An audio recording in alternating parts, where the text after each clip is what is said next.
আজকে আমরা সিদ্ধান্ত নিয়েছি দেশনেত্রী খালেদা জিয়ার সেই কর্মসূচিকে আমরা আরো আগিয়ে নিয়ে যাব এবং ইনশাআল্লাহ আমরা এই যে মেয়েদেরকে শিক্ষা ব্যবস্থা ইন্টারমিডিয়েট পর্যন্ত ফ্রি আছে, এটাকে আমরা ডিগ্রি বা স্নাতক পর্যন্ত আমরা ইনশাআল্লাহ ফ্রি করব। এবং শুধু তাই নয়, যে সকল মেয়েরা ভালো রেজাল্ট করবে ইনশাআল্লাহ তাদেরকে আমরা সরকারের পক্ষ থেকে ইনশাআল্লাহ উপবৃত্তির ব্যবস্থা করব। কাজে মন দিয়ে সবাইকে পড়তে হবে, তোমাদেরকে মন দিয়ে পড়তে হবে, তাহলে তোমরা সরকার থেকে উপবৃত্তি পাবে।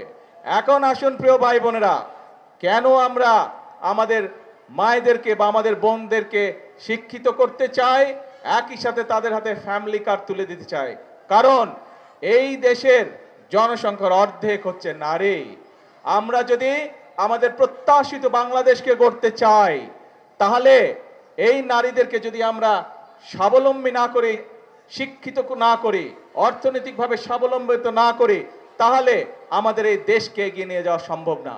এবং সেই জন্যই আমরা সিদ্ধান্ত নিয়েছিলাম, বাংলাদেশের মানুষের কাছে আমরা প্রতিশ্রুতি দিয়েছিলাম যে বিএনপি 12 তারিখের নির্বাচনে যদি আপনাদের সহযোগিতা আল্লাহর রহমতে বাংলাদেশের জনগণের সমর্থনে সরকার গঠন করে, ইনশাআল্লাহ আমরা দেশের 4 কোটি পরিবার রয়েছে, ধীরে ধীরে আমরা এই পরিবারের যারা মায়েরা আছে, গৃহিণীরা আছে, তাদেরকে আমরা ফ্যামিলি কার্ড এক এক করে পৌঁছে দিব এবং সেই ফ্যামিলি কার্ডের মাধ্যমে আমরা 2500 টাকা করে প্রতি মাসে আমরা মায়েদের হাতে তুলে দেব, যাতে করে সেই মায়েরা পরিবারের শিশুদের লেখাপড়া বলেন, স্বাস্থ্য বলেন, সবকিছু ঠিকভাবে যত্ন নিতে পারে। ধীরে ধীরে যাতে মায়েরা ছোট ছোট ব্যবসা বাণিজ্য করার মাধ্যমে স্বাবলম্বী হয়ে গড়ে উঠতে পারে। কারণ মা যদি শিক্ষিত হয়, পরিবার শিক্ষিত হয়। মা যদি স্বাবলম্বী হয়, একই সাথে পরিবারের সকল সদস্য ধীরে ধীরে স্বাবলম্বী হয়। প্রিয় ভাই বোনেরা, এই প্রতিশ্রুতি আমরা দিয়েছিলাম। আজকে আমার এখানে এই যে স্টেজের মধ্যে এক কৃষক ভাই বসে আছে, ওনার বক্তব্যে উনি কৃষক কার্ডের কথা বলেছে, শুনেছেন আপনারা? এই কৃষক কার্ডের কাজও কিন্তু খাল খননের কাজ যেমন আমরা শুরু করেছি, ফ্যামিলি কার্ডের কাজ যেমন আমরা শুরু করেছি, আল্লাহর রহমতে কৃষক কার্ডের কাজও আমরা ধীরে ধীরে শুরু করেছি। হতে পারে এখন পর্যন্ত কেউ বলতে পারে যে আপনারা তো অল্প দিয়েছেন। হ্যাঁ, আমরা কাজটি শুরু করেছি, সরকারের কাজ ধীরে ধীরে এগোয়। কারণ এই যে সামনে বাজেট আছে, এই বাজেটে আমরা ফ্যামিলি কার্ড এবং কৃষক কার্ডের জন্য অনেক বেশি বরাদ্দ রাখবো। কারণ বর্তমানে যে বাজেট চলছে, এটি তো বিএনপি সরকারের বাজেট না, এটি বিএনপি সরকারের আগে যে অন্তর্বর্তীকালীন সরকার ছিল তাদের করে যাওয়া বাজেট। এবং সেই বাজেটের মধ্যে ফ্যামিলি কার্ডের কোনো টাকা দেওয়া ছিল না, সেই বাজেটের মধ্যে কৃষক কার্ডের জন্য কোনো টাকা দেওয়া ছিল না।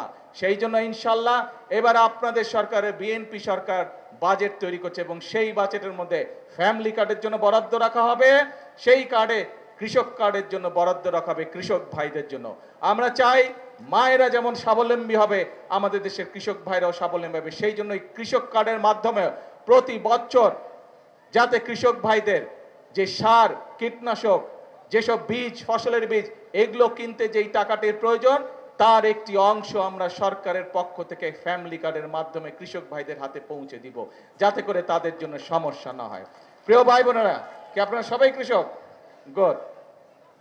প্রিয় ভাই বোনেরা, এখানে টেকনিক্যাল কলেজের কথা বলা হয়েছে। এখানে টেকনিক্যাল কলেজের ডিমান্ড করেছে এমপি সাহেব, করেছে না একটু আগে? আপনাদেরই তো সন্তান, আপনাদেরই সন্তান, কিন্তু এই এলাকার সন্তানই, চাঁদপুরের সন্তানই হচ্ছে বাংলাদেশের শিক্ষামন্ত্রী।